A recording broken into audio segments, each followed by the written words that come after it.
Sip, Create, Repeat, a podcast where makers meet marketers and share their stories. So fill up your cup and turn it up. All right, welcome to episode 6 of the Sip, Create, Repeat podcast. I am Chris Schneider. Pat Rada. And today we are downtown Cleveland at Legend Headwear with... Jacob Miller. Awesome. So Jake is the owner of Legend Headwear, and if you are not from Cleveland, then maybe you don't know the brand as much, but Legend, Pat's rocking a Legend hat today. He has for quite some time.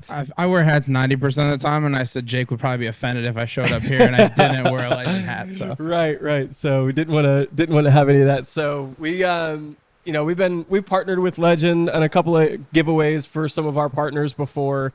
And we're really just kind of fascinated by Legend in general. And I think a lot of people would be fascinated in, what is Legend Headwear? How did it get started? It's a Cleveland, Ohio-based manufacturing company. We produce baseball caps. Legend is the retail brand of a parent company, and we do private labeling. We do custom manufacturing caps for people all over the country. Was this a side hustle interest, or was this kind of like a strategic effort by Graffiti, so the parent brand, if you would, Graffiti, that a lot of people don't know about? Yeah, so I kind of just started doing it because it was fun. It was I wanted to do something more creative. Yeah. And we had the resources here to pretty much do whatever we want in terms of making baseball caps. So we just started making them, trying them out, different styles, colors. We did some flea markets to see what people think of them. And it's kind of took off from there. So just kind of tested it out. It was well received, I'm assuming, and then just kind of took it from there. Yeah. So you guys are about just shy of 12,000 followers on Instagram, and you seem like you do a lot of partnerships with sort of like influencers and different people on there. Can you just like explain a little bit about that strategy, like how it's worked for you guys as far as social and like expanding the brand, getting awareness out there, stuff like that? I'm not really the social guru, but Amanda really handles all of that. Sure.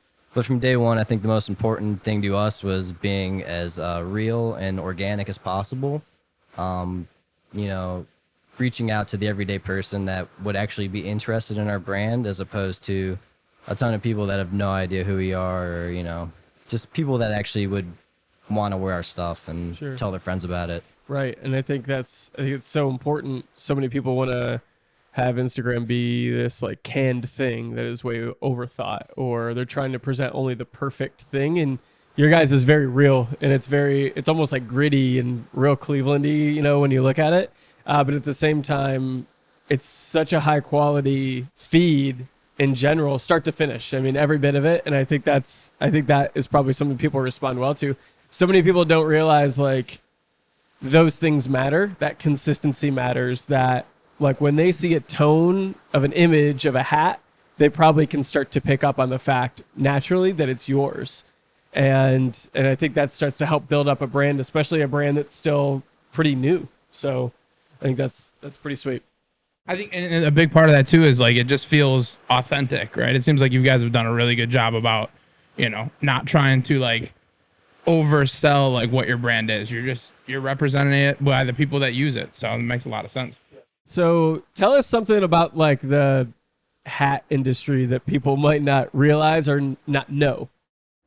So we do a full cut and sew operation. The entire cap is cut piece by piece and assembled piece by piece until it's the final product. And there's not many of those left here in America.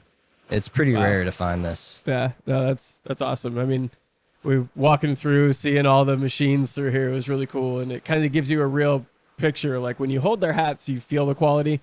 But when you get to see it in action a little bit, when you're down here, like it's a whole different thing. It's very Cleveland too. Like you're still building it all. Like I feel like to your point, it seems like, the hat industry is probably a lot of people. Like you have the hat manufacturers that are putting things together and then just putting them out to third parties to, do the embroidering or stuff like that, just to throw a custom logo on it and call it a day for like a lot of people. Whereas, you guys are doing fully built. It gives you a lot of flexibility to kind of put your own style into products, it seems like.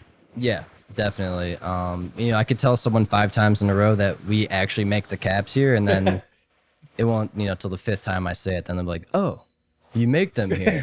Yeah, like we Yeah. do all of the work here. Right. So, it's something that, we could push and push and push, but it's a really hard thing to get across sometimes. Yeah, manufacturing based as Cleveland is, I don't think people ever think of it as like, oh, that's where hats are made. And like seeing again, like going through here and seeing them and seeing the boxes of stuff, and when we walk in the showroom with racks of hats, and it's all different hats, which is what I like too. Like I was just in here a couple months ago, and the whole showroom felt completely different, right? Like it's never the exact same hat, and you guys are always seem to like you're looking for like what is going to be next, what is going to be awesome, what people are going to be proud to wear.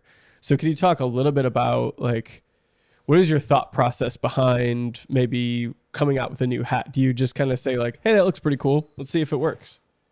Yeah, sometimes it's pretty random, Yeah.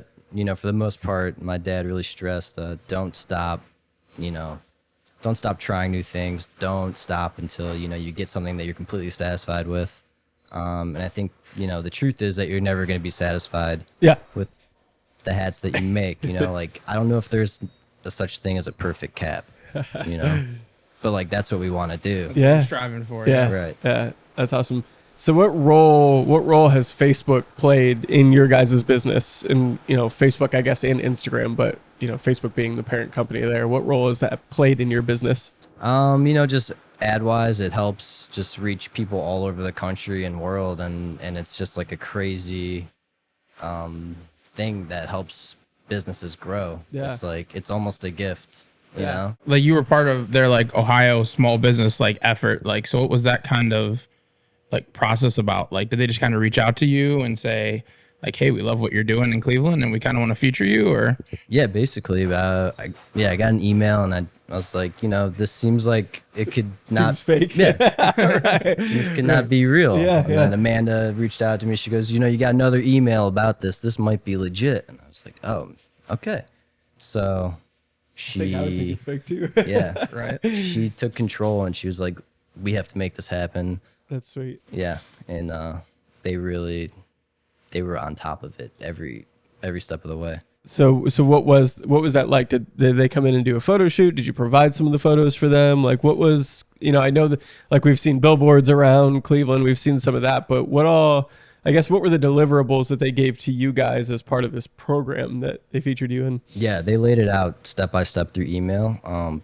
Everything that was going to happen, they told us, and it was exactly how they mentioned. 2 weeks before the shoot and the video, shoot, they had a guy come out and do a spec walkthrough and, took some photos and really friendly and just told us, this is how it's going to be. Don't be nervous. And he kind of prepared us for what's going to happen. That's awesome.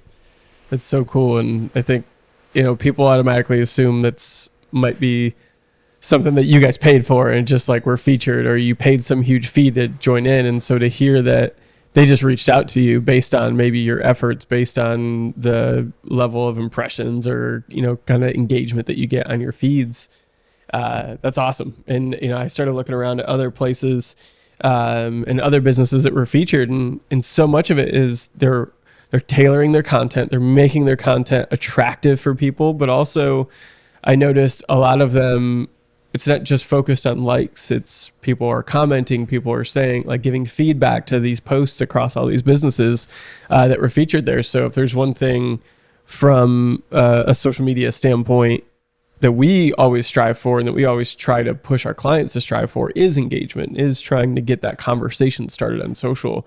And Facebook's recent efforts of creating groups and, they're trying to be that, strive for discussions and positive content on their platform versus what happened a couple of years ago in the election period. So that's really great to hear. That's awesome. What do you think are the 3 biggest factors to Legend's success?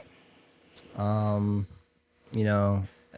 I have a huge support base here, having a manufacturing company that I was basically born into. Sure. But I think what it really comes down to, number one, is just being attached to it. I grew up in this factory, running around, playing with the air hoses, mopping it, sweeping it, and it's not just about the hats; it's about the people, Yeah. and the city. There's a sense of pride making them here, Yeah. and I just want people to know that they're made here. That's awesome. So just like living and breathing this thing into existence, and almost to the point where like you can't see it fail because you love it so much. It's been ingrained in you since day one. That's awesome. Yeah. It's so cool.